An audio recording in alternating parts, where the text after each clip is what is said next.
जय हिंद। मैंने अभी तक आप लोगों को कक्षा 10 के यानी आईपीएससी नामकरण पूरा कार्बन समूह जितना था खूब दमदार तरीके से, खूब मजेदार तरीके से समझाया। खूब अच्छा लगा, खूब मजा आया, है ना। अब इसी मजेदार तरीके को आगे बढ़ाते हुए मैंने तुम्हें पहले आईपीएससी नामकरण में नामकरण करना बताया और उसका नाम लिखना बताया, श्रृंखला बनाना बताया, फिर उस श्रृंखला बनाने के बाद हेलो समूह का जुड़ना बताया, फिर क्रियात्मक समूह बताया, फिर क्रियात्मक समूह के बाद अब तुम्हें बताते हैं कि कार्बनिक यौगिकों के रासायनिक गुण। अब कार्बनिक यौगिकों के रासायनिक गुण कैसे होते हैं मैंने पहले बता दिया था ना। जब कार्बनिक को, जैसे कोई भी कार्बन हो या कोई कचड़ा हो, जब इसे वायु की उपस्थिति में गर्म करते हो, अब वायु की उपस्थिति में कैसे, खुद ही सोचो, ये ज्यादा दिमाग नहीं लगाना है, खुद सोचो। कोई खरपतवार घर के अंदर जलाता है कभी, है ना, कबहू नहीं जलाता है। ये बिल्कुल गलत हो जाएगी, दम घुटन हो जाएगी, हो सकता है गड़बड़ाई जाएगी, है ना।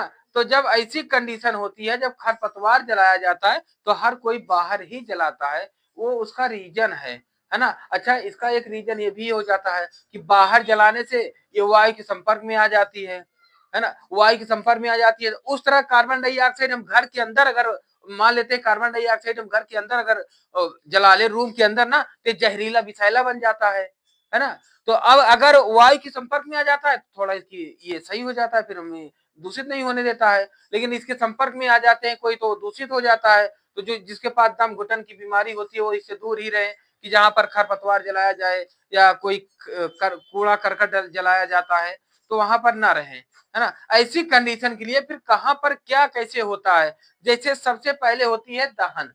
दहन और ऑक्सीकरण, यही तो बताना है। दहन क्या होता है, जब कार्बन डाइऑक्साइड को यानी कार्बन को किसी वायु की उपस्थिति में जलाते हैं तब क्या होता है, जब कार्बन के ही किसी समूह को ऑक्सीजन की उपस्थिति में जलाते हैं तब क्या होता है।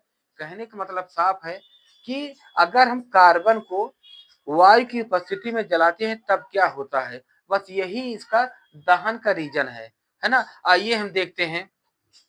सबसे पहले देखिए, अब यही चीज बता दिया ना कि जब कार्बन को ऑक्सीजन की उपस्थिति में जलाया जाता है तो कार्बन डाइऑक्साइड तथा उष्मा प्राप्त होती है ना। यही चीज मैंने लिख भी दिया। जब कार्बन तथा उसके यौगिक को ऑक्सीजन की उपस्थिति में जलाते हैं तो कार्बन डाइऑक्साइड तथा उष्मा प्राप्त होती है। अच्छा, यह प्रक्रिया, जो प्रक्रिया होती है ना, यह प्रक्रिया ऑक्सीकरण क्रिया कहलाती है। ये जो जलाने की प्रक्रिया होती है ना, यही ऑक्सीकरण प्रक्रिया कहलाती है। जैसे जैसे कार्बन तथा ऑक्सीजन, जब कार्बन को वायु की उपस्थिति में जलाते हैं तो कार्बन डाइऑक्साइड तथा उष्मा प्राप्त होती है। बस यही याद कर लो, यही देख लो तुम्हारा, या ये तुम्हें तुम्हारे दिमाग में रहती है, तैयार कर सकते हो, है ना। रट्टा मारना नहीं है। देखो, जब कार्बन, सी से कार्बन होता है ना, जब कार्बन और ऑक्सीजन, जब कार्बन को वायु की उपस्थिति में गर्म किया जाता है या जलाया जाता है तो कार्बन डाइऑक्साइड तथा उष्मा या प्रकाश प्राप्त होता है ना। अब भाई कोई चीज जलती है, जैसे मान लो ये क्या नाम है, लो वो होती है जो कपूर, कपूर देखो जलाओ, कपूर जलाओ तो उसमें लौ भी निकलती है ना, तो गैस धुआं भी निकलती है ना। तो इस ऐसे ही प्रक्रिया को हम कहते हैं कार्बन डाइऑक्साइड प्लस उष्मा व प्रकाश, है ना, प्रकाश भी होती है। अब जैसे सी एच फोर क्या है, मेथेन है ना। अच्छा, एक बात और जान लो, इस मेथेन को मार्स गैस भी कहते हैं, है ना। मेथेन को मार्स गैस भी कहते हैं। ये बात जानना कि जब मेथेन को वायु की उपस्थिति में गर्म किया जाता है तो कार्बन डाइऑक्साइड तथा जल और उष्मा प्राप्त होती है ना। समझ गए इस बात को, इसको जल्दी लिख लो फिर हम आगे बताएं। अब ऑक्सीकरण क्या होता है। ऑक्सीकरण मैंने, देखिए, ये पहले लेक्चर में ही, पहले चैप्टर के पहले अध्याय में ही मैंने समझा दिया था कि ऑक्सीकरण और अपचयन ये क्या होता है ना। यहाँ पर बस हल्का जान लो कि ऑक्सीकरण, चूंकि ये कार्बनिक यौगिकों का गुण हम समझ रहे हैं। पहले दहन हो गया, दूसरा ऑक्सीकरण, है ना। ऑक्सीकरण क्या होता है, किसी परमाणु में इलेक्ट्रॉन का त्यागना ऑक्सीकरण कहलाता है। कैसे, जैसे जैसे एथिल एल्कोहल से, जब एथिल एल्कोहल को हम Na2Cr2O7 प्लस H2SO4 के साथ गर्म करते हैं तो एसिटाल्डिहाइड प्राप्त होता है, या इसी को क्या कहते हैं, एथेनल, है ना, एथेनल, 2 कार्बन है ना, एथेनल, है ना, इसी को एथेनल भी कहते हैं। कल बता दिया था, पूरा समझ गए थे, है ना, समझ गए इस बात को। इसको जल्दी इसका स्क्रीनशॉट ले लो। फिर इसके बाद दो बहुत महत्वपूर्ण है, इसके बाद एथेनॉल बनाने की गुणधर्म और एथेनोइक बनाने की गुणधर्म, इन दोनों में से एक तो पक्का आती है। ये जान लीजिए कि इसको जी जान लगाकर तैयार कर लेना, समझना पूरा मन लगाकर है ना। इसका जल्दी स्क्रीनशॉट ले लो, फिर आगे बताएं। चले भाई, इतना रुक गया।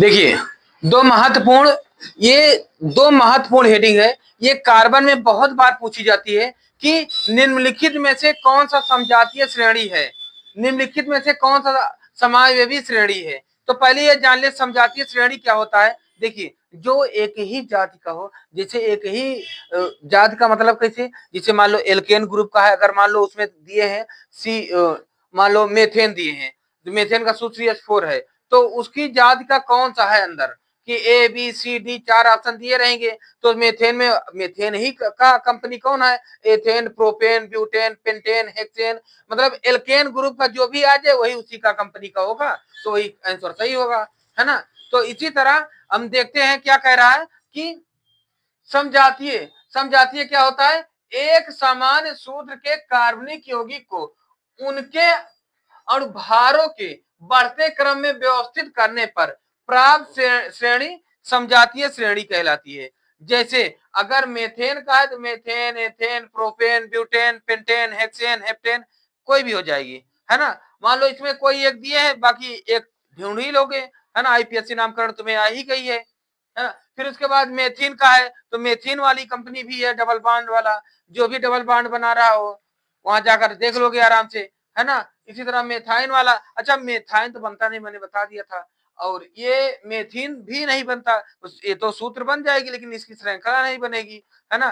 फिर भी लेकिन अगर आ गई है तो मेथाइन, प्रोपाइन, ब्यूटाइन, पेंटाइन ये लिख सकते हो, है ना। फिर इसी के साथ आइए हम देखते हैं समावयवी क्या होता है। समावयवी क्या होता है, आइसोमर्स, ये होता है कि जैसे कोई एक सूत्र है, जैसे मान लो कि ब्यूटेन है, ब्यूटेन को एन ब्यूटेन भी लिख सकते हैं, है ना, ब्यूटेन को आइसोब्यूटेन भी लिख सकते हैं, है ना। तो मतलब एक ही सूत्र को जितनी बार कार्बन संख्या हमारी उतनी ही रहे, और हम उसको चाहे जितनी बार जो भी नाम से कई बार लिख सकते हैं, जो कई बार लिख सकते हैं उसी को हम कहते हैं आइसोमर्स, है ना। ये बात समझ गए, इतनी बात। जैसे यहाँ पर लिख लेना कि जैसे जैसे ब्यूटेन,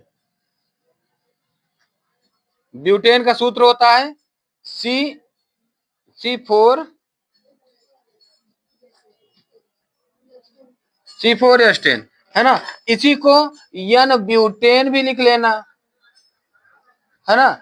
और इसी को जब श्रृंखला हम बनाएंगे 1 2 3 4, है ना, इसी को श्रृंखला ये बनाएंगे जब हम,